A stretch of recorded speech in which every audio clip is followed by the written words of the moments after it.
Hello guys, umorder po pala ako ng laser presenter.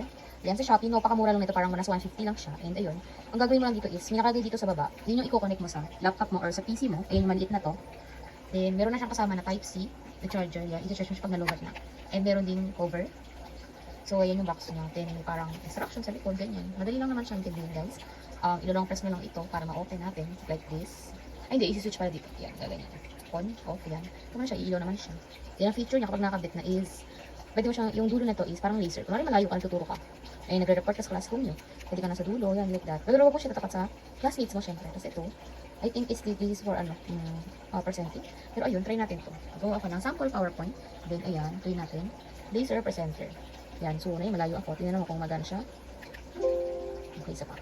Ito na pa, sorry, kasi ito pala is first page. So, dapat din siya. Okay, yun yung agenda, order na. So, yun, ito yung pag next. Yan, sample lang naman yung gumawa niya. So, ayun, sample lang na gumagana talaga siya. Ayun guys, order na.